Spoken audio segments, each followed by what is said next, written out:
afternoon, sir.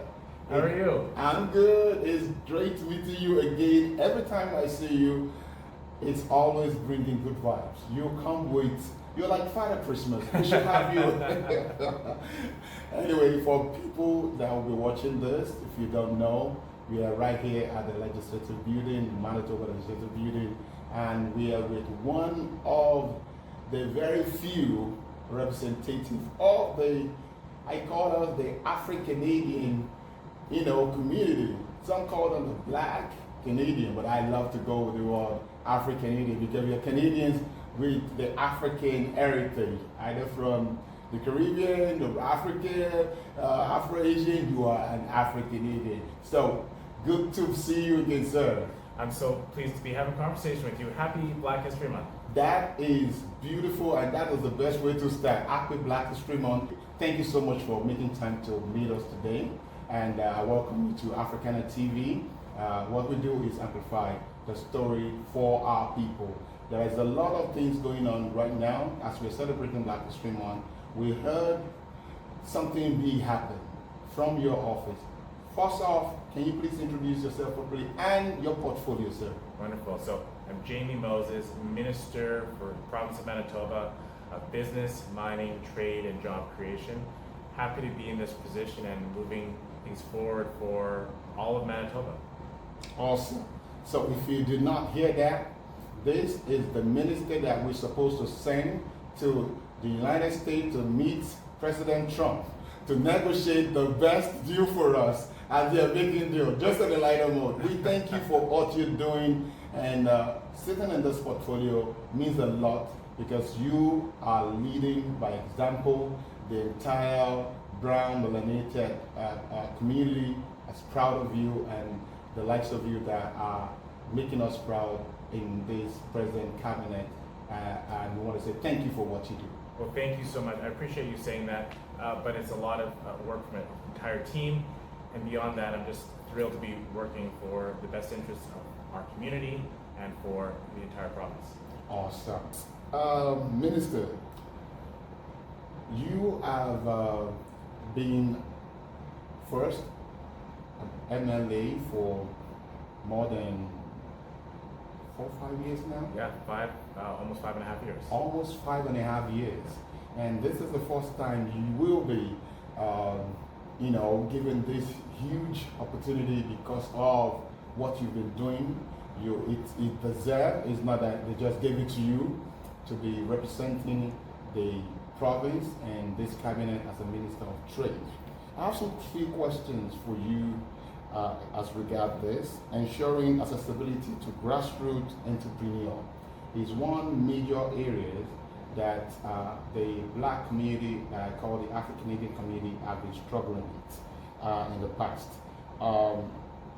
What do you think your office will be doing to help give young or even existing entrepreneurs that are struggling better access to your office to get things better going, especially with the new announcement of the $200,000 fund that you will be giving to Black entrepreneurs? Can you give us a little bit about it? I'm so glad you asked, and I think it's important because this is what I hear from community all the time. So many people who come here have great ideas and want to innovate and use their ability to have a small business, to use that entrepreneurial spirit and bring something new to Manitoba. And I think that's important because it not only allows people to have that economic freedom of being their own business owner and being able to do that, but it also adds additional value and uniqueness to our province, something that we might not have already had. Mm-hmm. And this is what makes Manitoba a special place, by having these new entrepreneurs add their value to our entire business ecosystem. So the announcement we made is to help some of these folks who are trying to get off their ground, their ideas started, provide them a little bit of support. So we've got, we're just starting this pilot project for the first time. And I'll say that again, for the first time. For the first time. First time in Manitoba, we're going to have a program that's geared towards Black entrepreneurs and small businesses. And so the start of this project is going to work to build out the framework of how this is going to work with community, where it's going to be led by the Black community to understand some of the needs, some of the supports that would be helpful. And then over the course of the year, we'll be starting to work with some more entrepreneurs to make sure the funding is going to help those folks the right way that they can. Well said. I will jump back to this fund, but before then, because it's Black History Month and you have a big vision, and I believe this present administration has a great vision for the entire inclusive community that we have, especially Winnipeg and Manitoba in general. We are the heartbeat of the entire nation. So the vision behind this fund, I wanted to touch a bit about it. Is this $200,000 Black Entrepreneur Fund is a groundbreaking initiative, I must tell you. When I heard about it, I'm like, finally, they heard our cry. Moses was sent by God to the Israelites. Now we have the minister also in the same name, Jimmy Moses, coming to save us. And I just wanted to touch a little bit about this. What inspired this Manitoba government to create this fund, and how do you see it transforming the landscape for Black-owned businesses in the province? The inspiration for this fund is from community.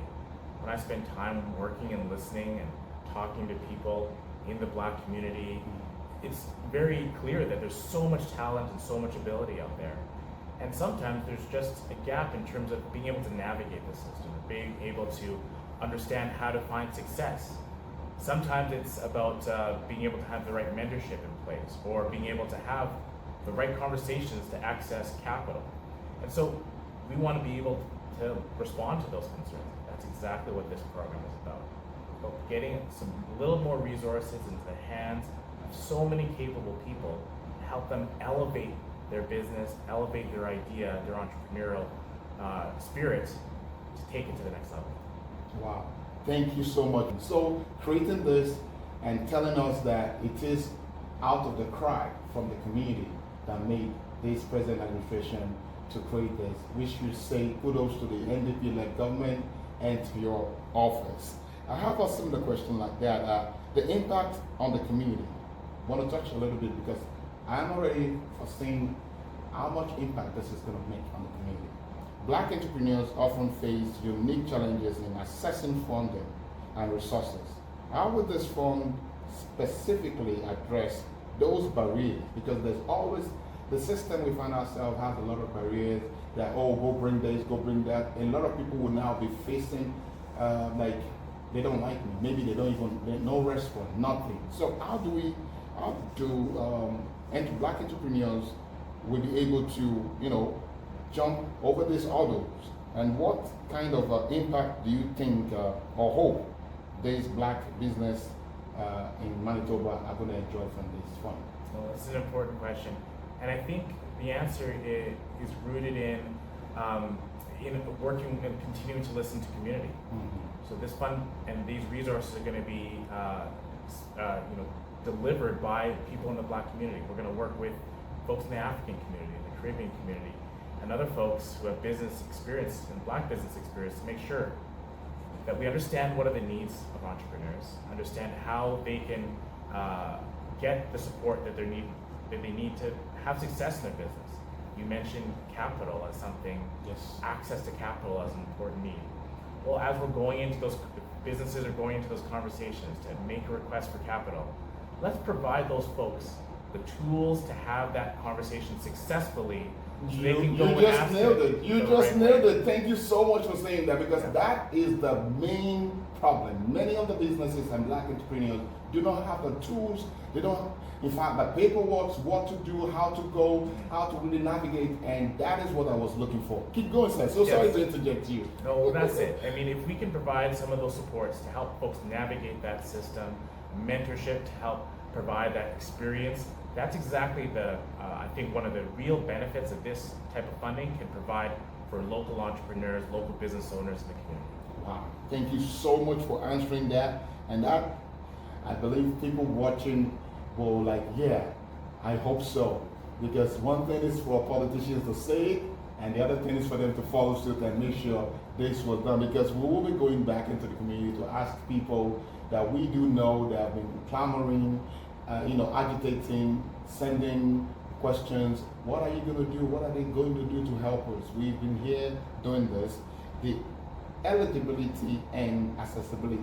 I want to dwell a little bit on this again. For aspiring Black entrepreneurs who are excited about this opportunity, can you share more about how the fund will work? What are the eligibility criteria, and how can businesses apply to access this support? So the application process is not open yet. We're still framing out the eligibility, so that's not set yet either. We're going to work with community folks to develop those details. But I think the point is that we want to make sure that we have the supports available. Now we have some resources. We know $200,000 isn't to the moon, but we know it's something, and it's a good start. And we're starting this off as a pilot project, and we want to make sure that people know that our government is responsive to the needs of the community. We're going to start with this. We're going to work with community to frame out those details and hopefully get some supports in the hands of entrepreneurs. There you have it. There is a short-term goal and a long-term goal. This funding is so significant, as you said. It's a first time. It's the first time this will be happening, and it's so. We just want to ask you about the fund.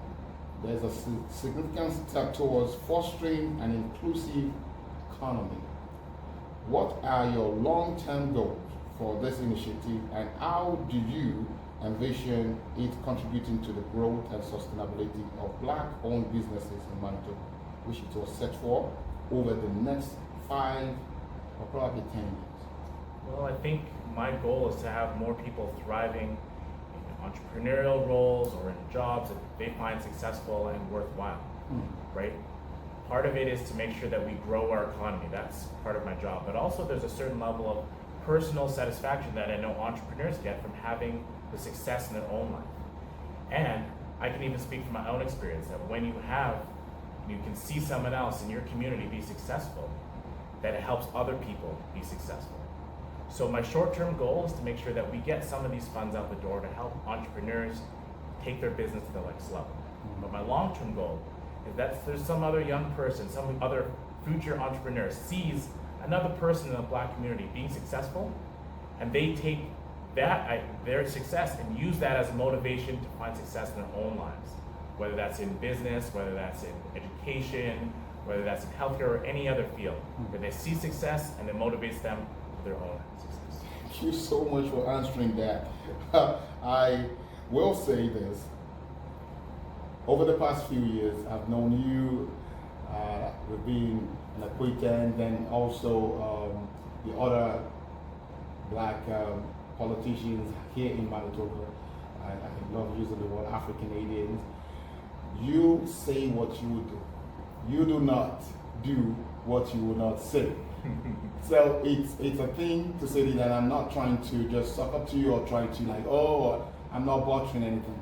I know that this means a lot to you, and to be the pilot in this pilot project. There's a word like that. So this announcement is a celebration of Black entrepreneurship and excellence. Can you share a story, just on a lighter mood, or an example of a Black-owned business in Manitoba that embodies the spirit of innovation and resilience this fund aims to support? To be one that really inspires you. It's a good question. Well, I was just thinking, I was just chatting with Ogo Mabua from Zwike just the other day, and I know that he is an amazing business owner and successful business. But I think he's the type of role model a lot of other folks might look to in terms of finding their business success. But what I really like about that is that they not only have a successful business, but they take an intentional approach about supporting community and other efforts, whether that's in art, or whether that's through their block party, whether that's through other philanthropic supports, and make sure that they're not just building a business, but they're building a larger community and supporting a larger community. And I think that's something unique about many entrepreneurs, many Black entrepreneurs that I see, that they oftentimes take on that larger responsibility of making sure that what they do helps their business grow, but make sure that it's done in a positive way to help so many other folks around the community. Thank you for that short story. I know it's okay.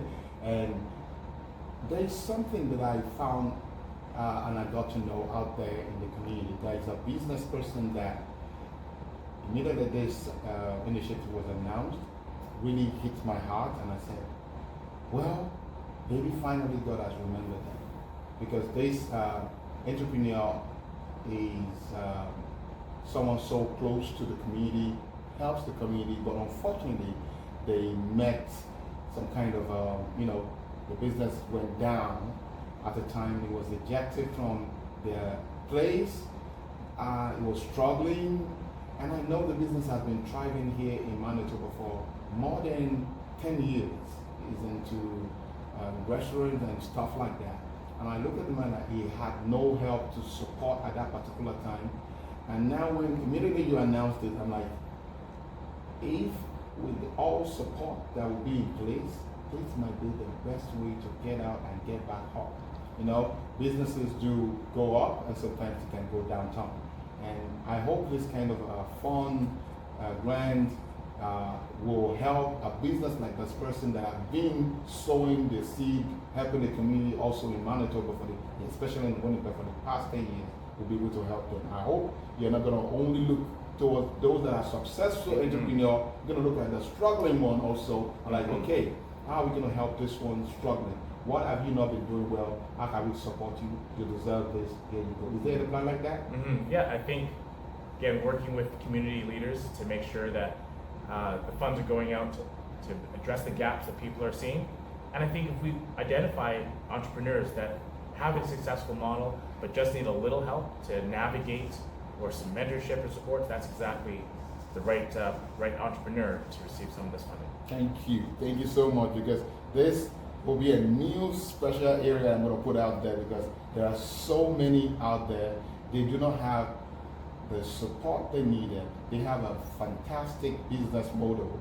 They have the legwork is there. They've been putting in their own personal hand money, but business cannot be sustained only by that. You need some support. You need to have it, and that is what I believe your office as a Minister of Trade will be able to provide. And thank you for affirming that.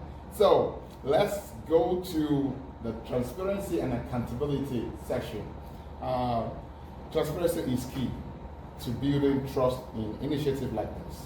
How will Manitoba government ensure that the allocation of this fund is transparent and accountable? Can you share details about the oversight process to ensure the funds are distributed fairly and equitably? Well, it's very good. Of course, we want to be very transparent with it. And we're going to be working collaboratively with community, with African community folks and business folks and Caribbean community folks. There's going to be a very set criteria once we have it framed out that we'll establish with them.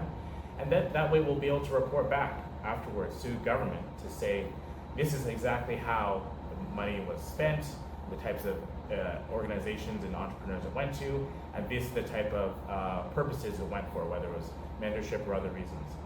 That's exactly the sort of accountability that I think our government will require for these provincial dollars, and gives the community some reassurance to know that money is going to be used to help businesses that will need it the most. Thank you. Many black entrepreneurs face systemic barriers. You know that. We know that. But the system will tell you, we're trying to change that. Such as lack of access to networks, mentorship, business education, beyond the financial support that you're providing now. What additional resources or program will be provided to help grassroots entrepreneurs overcome these challenges and make the most of this fund? Well, it's great. I think our government also offers and has a long history of this program, their navigation program. So business navigation program, and our department this program has existed in our department for a while. It's a program that helps business owners and entrepreneurs and even established business navigate different types of systems, particularly around accessing government programs or different things of how to do these sort of applications. This is called the Business Navigation Service. Our department offers it, and if they have any questions around it, they can certainly come to us, and we can let them know how to access that support. Awesome. Yeah. I have 3 more questions, and I'm going to call it a day. Okay. There's a long-term sustainability when funds like this comes up. While this 200K fund is a great start, many are concerned it may not be enough to create lasting change. What plans does the Manitoba government have to sustain and grow this initiative in the future, and how will you measure its success in terms of long-term impact and grassroots Black entrepreneurs? Mm-hmm. I think we're going to start off with this program and make sure that it can be as successful as possible. I think that's our goal. We want to make sure that it helps as many folks, and we have so many success stories. And I think we hope that we can continue in either this way or in any other way to support and assist the Black community and the Black entrepreneur and business community. And so we're happy about this for this year. We're going to make it as successful as we can with the funding that we have for this year. Awesome. Since it's a pilot program, so after a pilot takes off, there's always going to be support to make sure that the plane do not crash. Thank you so much. And since we're celebrating Black History Month, we're just going to ask you some fun questions about the Black History Month. Right. I always want to do this. There's something I did when I took people to in the university. Ask them one question. Said, ask a melanated person, do you know the continent called Africa? Said, yes. How many countries make up the African continent? Good question. I'm going to say 29. Very good. Is that close? I'm going to pause you there. I'm going to give you 3 options. Then you're going to pick one option, and then you will know if truly this is your lifeline. And you start. Tick tock, tick tock. One is 44. Another is 38. Last is 54. Pick one out of those 3 questions. I'm going to go with 38. 38 is far off. One more chance between 54 and 44. I'm going to go 54. Yes! There we go. Knowing your history is one thing I like doing, and it doesn't stop. We want our people, and I'm not going to explain this out so that people will know. No. We want to see that truly is true. I'm not giving answers. Yeah. There was a time I did an interview with the last minister. They were like, hey, what did you give him answers? I said, no, he knows it. And if you fail, I'm telling you, he was trying, he forgot. So now he knows. The entire country that makes up the African continent is 54 countries. 54 okay, countries. now I know. Now you know. Learn something new every day. Yeah. So, economic and development inclusion. Your role as the Minister of Economic Development is critical to Manitoba's growth. How are you ensuring that economic policies are inclusive and benefit diverse communities, not just our own community, but other communities, but especially included the Black-owned businesses and entrepreneurs? Mm-hmm. First of all, you've got to talk about it. You've got to make sure it's on people's awareness and radars. So I talk about this every day, making sure, how do we make sure that every decision and program that we have is going to be equitable for folks around the entire province. That goes for folks who are here in Winnipeg, downtown and the suburban areas, but also folks who are in rural parts of Manitoba and way up north. We've got to think about how do we make sure people have access to all these sort of initiatives. I was waiting for that. Important, and it's a challenge. And so you talk about it, you have to plan about it, and you have to also listen to folks about how to make sure that they can access things in the way they want to. So it takes a lot of effort, a lot of work. You have to be consistent about it. You have to be intentional about it. And by no means are we perfect, but we are trying to make sure that everything we do supports local communities, Black entrepreneurs, Indigenous entrepreneurs, and all sorts of people right across the province. I love the way you brought everything together, because it is about balancing. And this is balancing identity and leadership. As a Black leader in the predominantly white political space, I must say, how do you balance your cultural identity? Because we see you, they will call you, oh, minority, but seriously, we are the one we see. We see you out of everybody. How do you balance your cultural identity with the demands of your role? How has your heritage influenced your leadership role? And that will be your last question, sir. That's great. Well, I don't ever think of balancing. I think I am who I am, right? And I bring myself into my job. I bring my heritage, my culture, and my identity into my job. And I think, in fact, that's in many ways what makes me good at my job, is that I can bring something new, something that might challenge the system and ultimately make the system better for all of us. And so I'm very proud about that. And I'm also very fortunate and lucky the fact that I get to do my job because of so much great work that's happened to build up my identity, but also the culture in Manitoba. Black icons who've lived in the province and done so much work to break down barriers, allowed me to be successful. But also the fact that I can credit a lot of my success to my parents and my older siblings who helped to guide me and shape who I am. All of that together helps to inform my thinking when I come into each and every meeting, and I think hopefully allows me a good and strong representative for my community and for the province. Thank you so much, Minister of Trade. You are not just about trading words, you are good at what you do. We are proud of you. On a lighter note, going out, just a few weeks ago, the President of the United States announced something, and there was a trade war. And I just want to ask you, Manitoba came up with something special just a few days ago. They announced something is about buying local. That initiative is a beautiful one. Can you tell us something more about it? Is it a countermeasure to make sure that we spend our money within ourselves and grow our economy? Tell me a little bit about this, sir. Buy Local is a great campaign. We all know that Manitobans want to support our own great initiative. We have got so much to offer here. This is an opportunity for Manitobans to take a minute to look at what they're about to purchase and see, is there an opportunity for me to buy this item locally from a local supplier or a local producer here? Or to go to the nearest U.S. Border and cross into Fargo or something like that?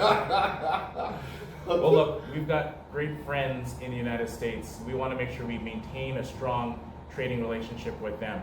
But at the same time, why don't we also look and see what we have right here at home? Let's buy local and support Manitoba businesses. Thank you so much, Minister. It has been a great pleasure to have you here and celebrating this month's Black History Month. We have the theme for our Black History is Echoes from the Past, celebrating the Black labor that built nations. And right now, you are one of the Black laborers that is building a new nation and building the economy.